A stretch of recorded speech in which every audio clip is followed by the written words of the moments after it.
Hello friends, welcome to மாங்கனி சமையல். இன்றைக்கி நம்ம மாங்கனி சமையலில் தீபாவளி ஸ்பெஷலாக நம்ம எல்லாருக்கும் ரொம்ப ரொம்ப பிடிச்ச சிக்கன் பிரியாணி எப்படி செய்யலாங்கிறத பார்க்கலாம். இன்றைக்கி பார்த்தீங்க அப்படின்னா இந்த சிக்கன் பிரியாணி 1 கிலோ அளவுக்கு சிக்கனும் அதிக அளவுக்கு அரிசியும் சேர்த்து 10 பேர் சாப்பிடக்கூடிய அளவுக்கு செய்ய போகிறோம். ஸோ பிரியாணி கொஞ்சம் கூட குழஞ்சி போகாமல் நல்லா உதிரியாக வர்றதுக்கு வீடியோ படி நீங்கள் அப்படியே செஞ்சு பாருங்கள். பிரியாணி கொஞ்சம் கூட குழஞ்சி போகாமல் நல்லா டேஸ்ட்டாக இருக்கும். வீட்டில் எல்லோரும் ரொம்ப ரொம்ப விரும்பி சாப்பிடுவாங்க. ஸோ ஆல்ரெடி நம்ம சேனலில் மட்டன் பிரியாணி ரெசிபி போஸ்ட் பண்ணியிருக்கேன். அதனுடைய ரெசிபி லிங்க் நான் கீழே டிஸ்கிரிப்ஷன் பாக்ஸில் கொடுக்குறேன். தேவைப்பட்டால் எப்படி பண்ணுறதுன்னு செக் பண்ணி பார்த்துக்கோங்க. சரி வாங்க, இப்போ இந்த சிக்கன் பிரியாணி எப்படி பண்ணுறதுன்னு பார்க்கலாம். இப்போ ஃபஸ்ட்டு இந்த சிக்கன் பிரியாணி பண்ணுறதுக்கு நான் இங்கே ஒரு 1 கிலோ அளவுக்கு பாஸ்மதி அரிசியை நல்லா கழுவிட்டு அரை மணி நேரம் போல் ஊற வச்சுருக்கேன். இது மெசரிங் கப்பில் பார்த்தீங்க அப்படின்னா தடவை 5 கப் அளவு இருக்குது. ஸோ நீங்கள் வீட்டில் இருக்கிற ஏதாவது ஒரு டம்ளர் இல்லைன்னா கப்பில் அரிசி அளந்து எடுத்துக்கோங்க. அப்போ தான் தண்ணி நம்ம கணக்காக சேர்க்க முடியும். இப்போ அடுத்தது நான் 1 கிலோ அளவுக்கு சிக்கனை நல்லா சுத்தம் பண்ணி எடுத்து வச்சுருக்கேன். இப்போ நம்ம எடுத்த 1 கிலோ பாஸ்மதி அரிசிக்கு 1 கிலோலேருந்து 1.5 கிலோ அளவுக்கு சிக்கன் சேர்த்துக்கோங்க. பிரியாணி நல்ல டேஸ்ட்டாக இருக்கும். அதே மாதிரி சிக்கனை ரொம்பவே சின்ன சின்னதாக கட் பண்ணிடாதீங்க. இந்த மாதிரி கொஞ்சம் பெருசாக கட் பண்ணிக்கோங்க. அப்போ தான் நம்ம மசாலாவில் நல்லா வதக்கிட்டு தம் போடும்போது சிக்கன் பீசஸ் குழஞ்சி போகாமல் இருக்கும். இப்போ இது கூடவே பெரிய சைஸில் ஒரு 5 பெரிய வெங்காயத்தை பாருங்கள் இந்த மாதிரி நல்லா மெலிசாக நீளமாக கட் பண்ணி வச்சுருக்கேன். இது கிலோ கணக்கில் பார்த்தீங்க அப்படின்னா 1/2 கிலோ அளவு இருக்குது. அப்புறம் ஒரு 300 கிராம் அளவுக்கு தக்காளியும் கட் பண்ணி வச்சுருக்கேன். எப்பயுமே பிரியாணிக்கு வெங்காயம் அதிகமாக இருக்கணும், தக்காளி குறைவாக சேர்த்திங்கன்னா போதும். அப்புறம் காரத்துக்கு ஒரு 7 பச்சை மிளகாய் கீறி வச்சுருக்கேன். இந்த பச்சை மிளகாய் நல்லா காரமாக இருக்கிறதுனால நான் 7 அளவுக்கு எடுத்துருக்கேன். இதுவே காரம் குறைவாக இருந்துச்சு அப்படின்னா நீங்கள் ஒரு 10 அளவுக்கு எடுத்துக்கோங்க. அப்புறம் பெரிய சைஸில் ஒரு எலுமிச்சம்பழம் எடுத்துருக்கேன். பாருங்கள் இந்த சைஸில் எடுத்துருக்கேன். இதுவே சின்னதாக இருந்துச்சு அப்படின்னா நீங்கள் 2 அளவுக்கு எடுத்து வச்சுக்கோங்க. இப்போ இது கூடவே 5 டேபிள் ஸ்பூன் இஞ்சி பூண்டு விழுது எடுத்து வச்சுருக்கேன். ஸோ ஸ்பூனில் இஞ்சி பூண்டு விழுது அளந்து எடுக்கிற போது நல்லா கோபுரம் மாதிரி அளந்து எடுத்துக்கோங்க. அப்போ தான் 1 கிலோ அரிசி பிரியாணிக்கு சரியாக இருக்கும். அப்புறம் 2 கைப்பிடி அளவுக்கு பொடியாக கட் பண்ண புதினா இலை, கூடவே 1 கைப்பிடி அளவுக்கு மல்லி இலை எடுத்து வச்சுருக்கேன். அப்புறம் 1 கப் அளவுக்கு புளிப்பில்லாத நல்ல கெட்டியான தயிர் எடுத்துக்கோங்க. அவ்வளோதான். இப்போ ஃபஸ்ட்டு இந்த மாதிரி பிரியாணிக்கு எல்லா பொருளுமே ரெடி பண்ணி எடுத்து வச்சுக்கோங்க. அதுக்கப்புறமா நம்ம பிரியாணி மசாலா அரைச்சி எடுத்துக்கலாம். இப்போ பிரியாணி மசாலா பண்ணுறதுக்கு ஒரு மிக்ஸி ஜாரில் பாருங்கள் நான் இந்த சைஸில் 4 பீஸ் பட்டை எடுத்து வச்சுருக்கேன். இதுவே சின்னதாக இருந்துச்சு அப்படின்னா நீங்கள் 5லேருந்து 6 பீஸ் சேர்த்துக்கோங்க. கூடவே ஒரு 10 லவங்கம், அப்புறம் 10 போல் ஏலக்காய் எடுத்து வச்சுருக்கேன். அதையும் உள்ள சேர்த்துடலாம்.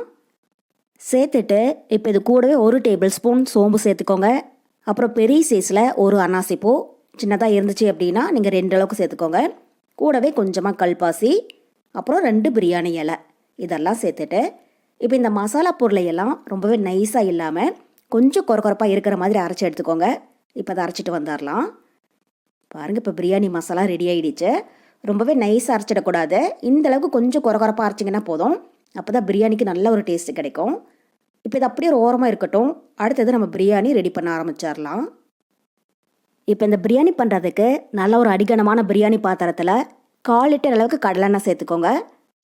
ஸோ இந்த பிரியாணிக்கு நம்ம சன்ஃப்ளவர் ஆயில் சேர்க்கறத விட இந்த மாதிரி கடலெண்ணெய் சேர்த்து செஞ்சு பாருங்கள். பிரியாணியோட டேஸ்ட் அவ்வளோ ரொம்ப நல்லாயிருக்கும்.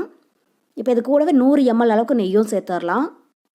இப்போ எண்ணெயும் நெய்யும் நல்லா சூடானதுக்கப்புறமா இதில் 2 பீஸ் பட்டை, கூடவே 6 லவங்கம், அப்புறம் சின்னதாக 6 ஏலக்காய், 2 பிரியாணி இலை எடுத்து வச்சுருக்கேன். அதை உள்ள சேர்த்துடலாம்.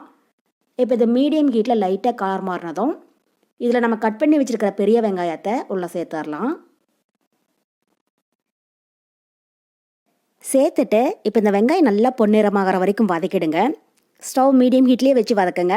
அப்போ தான் வெங்காயம் கரிஞ்சிடாமல் ஒரே மாதிரி நல்லா வதங்கி வரும். எந்தளவுக்கு வெங்காயம் நல்லா வதங்கி வருதோ அந்தளவுக்கு பிரியாணிக்கு நல்ல ஒரு கலரும் டேஸ்ட்டும் கிடைக்கும். இப்போ பாருங்கள் வெங்காயம் நல்லா வதங்கிடுச்சு. உங்களுக்கு பார்க்குற போதே தெரியும் இந்தளவுக்கு நல்லா கோல்டன் ப்ரௌனாக வதங்கி இருக்கணும்.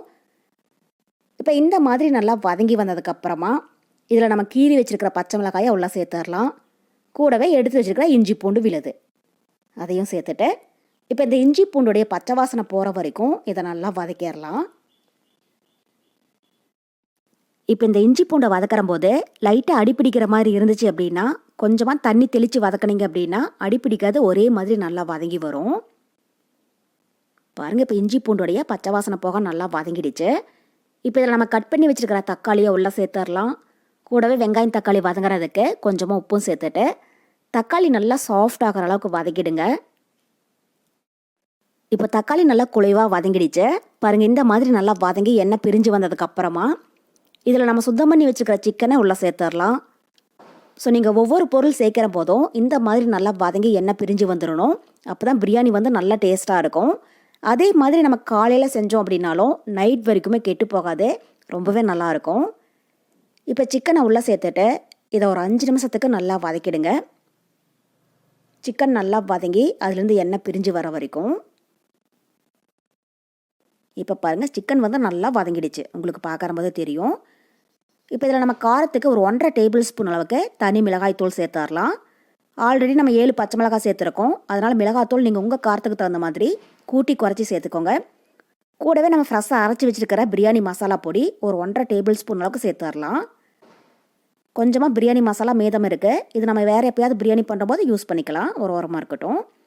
இப்போ பிரியாணி மசாலா உள்ளே சேர்த்துட்டு இதை நல்லா வதக்கிடுங்க. இப்போ இதில் நம்ம வேறு எந்த மசாலா பொடியும் சேர்க்கக்கூடாது.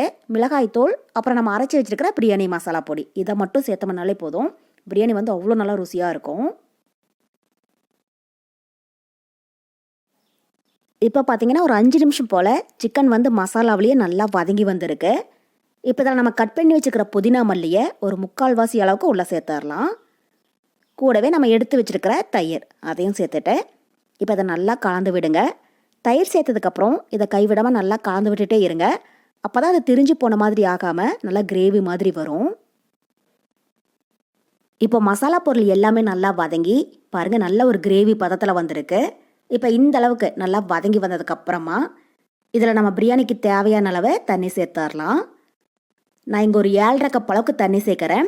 நம்ம எந்த கப்பில் அரிசி அளந்து எடுத்தோமோ அதே கப்பில் 1 கப் பாஸ்மதி அரிசிக்கு 1.5 கப் அளவுக்கு தண்ணி சேர்த்துக்கோங்க. பிரியாணி வெந்து வரும்போது சரியாக இருக்கும். இப்போ நம்ம எடுத்த 5 கப் அரிசிக்கு நான் 7.5 கப் அளவுக்கு தண்ணி சேர்க்குறேன். சேர்த்துட்டு இப்போ தொட்டம் நல்லா கலந்து விட்டுறலாம். கலந்து விட்டுட்டு இப்போ இந்த ஸ்டேஜில் நீங்கள் உப்பு காரம் டேஸ்ட் பண்ணி பாருங்கள். உங்களுக்கு ஒரு வேளை உப்பு காரம் குறைவாக இருந்தாலும் நீங்கள் தேவையான அளவு ஆட் பண்ணிக்கோங்க. இப்போ உப்பு குறைவாக இருக்குது, நான் கொஞ்சமாக உப்பு சேர்க்குறேன். ஸோ எப்பயுமே பிரியாணிக்கு 1 கல் அளவுக்கு உப்பு தூக்கலாக சேர்த்துக்கோங்க. அப்போ தான் அது வெந்து வரும்போது அளவு வந்து சரியாக இருக்கும்.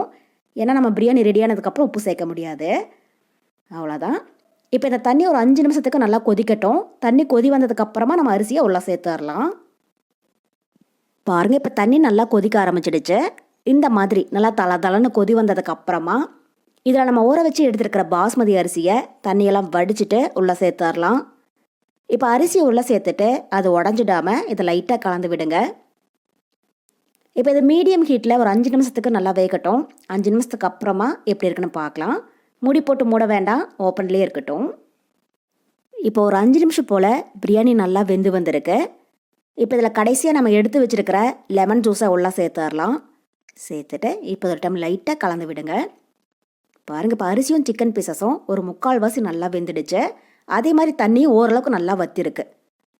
இப்போ இதை சமப்படுத்தி பார்த்தீங்க அப்படின்னாலே தெரியும், அரிசிக்கும் தண்ணிக்கும் இந்த மாதிரி நல்லா சமமாக இருக்கணும்.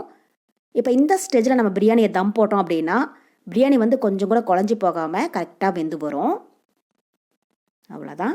இப்போ கடைசியாக இதுக்கு மேலே நம்ம மேலே எடுத்து வச்சுருக்கிற புதினா மல்லியை தூவி விட்டுறலாம். தூவி விட்டுட்டு இப்போ பிரியாணி பாத்திரத்தோடைய மூடி போட்டு மூடி இதை நம்ம தம் போட்டுறலாம். இப்போ ஸ்டவ்வில் ஒரு பழைய தோசைக்கல் வச்சு சூடுபடுத்திக்கோங்க. தோசைக்கல் நல்லா சூடானதுக்கப்புறமா ஸ்டவ் ஃபுல்லாக சிம்மில் வச்சுட்டு நம்ம ரெடி பண்ணி வச்சுக்கிற பிரியாணி பாத்திரத்தை இதுக்கு மேலே வச்சிடலாம். இப்போ இந்த பிரியாணி பாத்திரத்துக்கு மேலே வெயிட்டுக்காக ஒரு பாத்திரம் நிறைய தண்ணி வச்சுடுங்க. அப்போ தான் ஆவி வெளியில் வராமல் பிரியாணி ஒரே மாதிரி நல்லா தம் ஆகும். பாருங்கள், இது மாதிரி. அவ்வளோதான். இப்போ இது லோ ஃப்ளேமில் ஒரு 10லேருந்து 15 நிமிஷத்துக்கு தம்மிலேயே இருக்கட்டும். அதுக்கப்புறமா நம்ம எப்படி இருக்குன்னு பார்க்கலாம். ஸ்டவ் வந்து ஹையில் வச்சுடாதுங்க, குறைவான தீயிலேயே இருக்கட்டும். பாருங்கள், இப்போ ஒரு 10 நிமிஷம் போல் பிரியாணியை தம் போட்டு இறக்கி வச்சுருக்கேன். இப்போ மூடி ஓப்பன் பண்ணி பார்க்கலாம். அவ்வளோதான். இப்போ நம்ம சிக்கன் பிரியாணி நல்லா கமன்னு தயாராகிடுச்சு.